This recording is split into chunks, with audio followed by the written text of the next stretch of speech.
Nobody expects a hero to walk with a limp. Nobody expects danger to be stopped by a man society has already written off. But on a cold Tuesday evening in downtown Portland, three armed thugs learned the hardest lesson of their lives: that the quiet man with the cane wasn't weak, wasn't helpless, and sure as hell wasn't someone to underestimate. What happened next would be captured on security cameras and replayed millions of times, but no footage could ever capture what that moment truly meant. His name was Thomas Brennan, 64 years old, a man whose body bore the weight of 2 tours in Afghanistan and a roadside bomb that shattered his left leg and took 3 of his closest friends. He walked with a cane now, a simple black cane with a rubber tip that tapped rhythmically against the pavement wherever he went. To most people, he was invisible. Just another face in the crowd.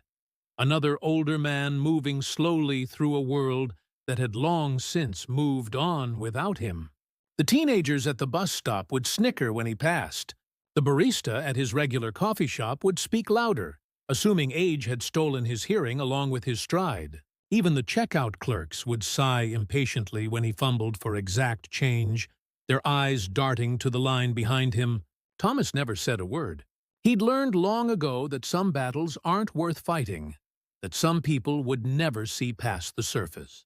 But beneath that quiet exterior lived a man who had faced hell and walked out the other side, a man whose instincts had been honed in the crucible of combat, and those instincts never truly fade. They just wait. It was 7:15 in the evening when Thomas left the small pharmacy on Morrison Street, a bottle of pain medication tucked into his jacket pocket. The streetlights had just flickered on, casting long shadows across the sidewalk as the city began its transition from day to night. He noticed them immediately. 3 young men, early 20s, loitering near the alley entrance, with that particular energy that makes the hairs on your neck stand up. One wore a red hoodie, another a torn denim jacket, and the third had a scar running down his cheek like a permanent sneer. Thomas had seen that look before, in different faces, different countries, but always the same dead eyes that came from believing violence was the only language worth speaking. He kept walking, his cane tapping steadily, his breathing controlled, his mind already calculating distances and angles the way it had been trained to do. But fate, it seemed, had other plans. The woman's scream cut through the evening air like a knife. Thomas turned to see her, mid-30s, business suit, laptop bag clutched to her chest, as the 3 men surrounded her near the pharmacy entrance.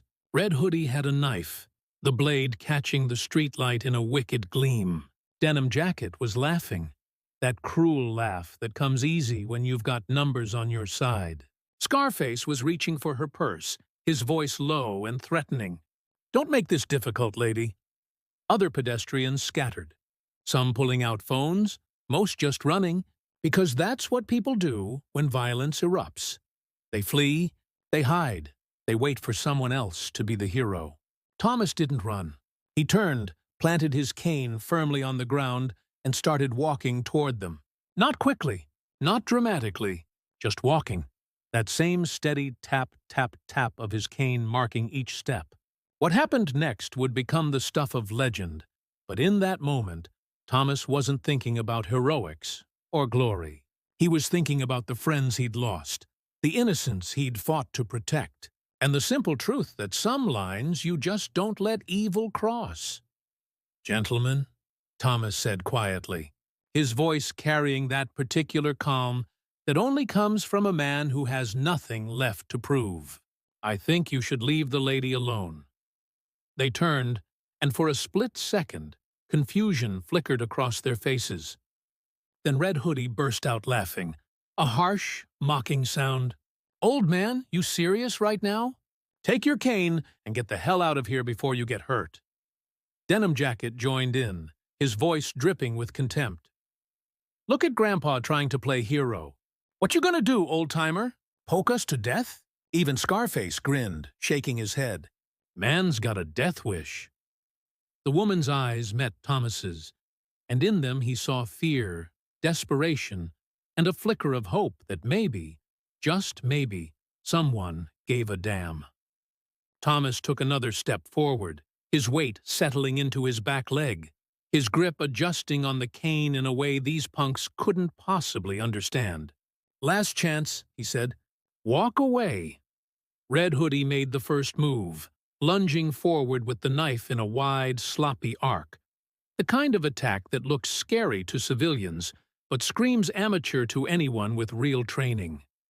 Thomas's cane came up in a blur, the shaft catching the kid's wrist with surgical precision, and the knife clattered to the pavement before its owner even registered the pain.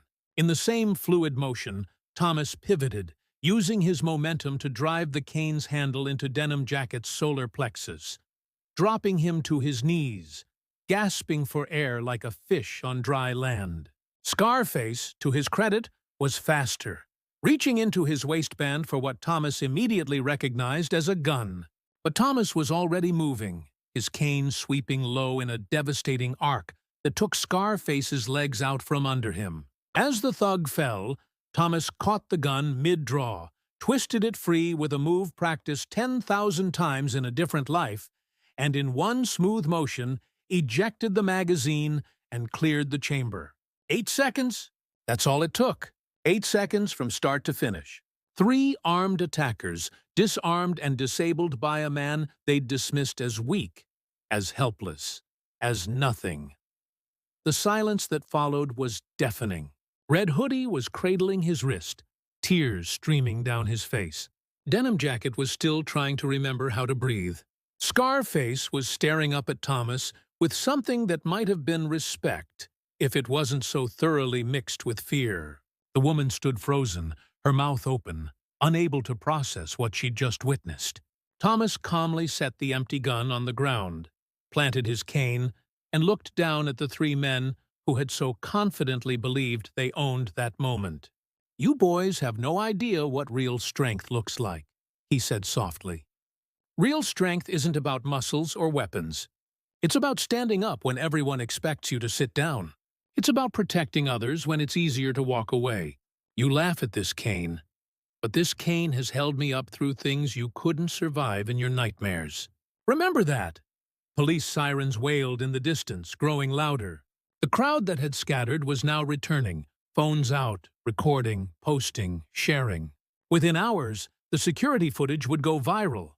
Elderly veteran disarms 3 armed robbers, and the world would marvel at the unexpected hero. But Thomas didn't wait for the applause. He helped the woman to her feet, made sure she was okay, gave his statement to the arriving officers, and then, as quietly as he'd entered the scene, he prepared to leave it. The woman caught his arm before he could go, tears streaming down her face. "Thank you," she whispered. "You saved my life." Thomas smiled, a tired, weathered smile that carried the weight of years and sacrifice. "Ma'am, that's what we do.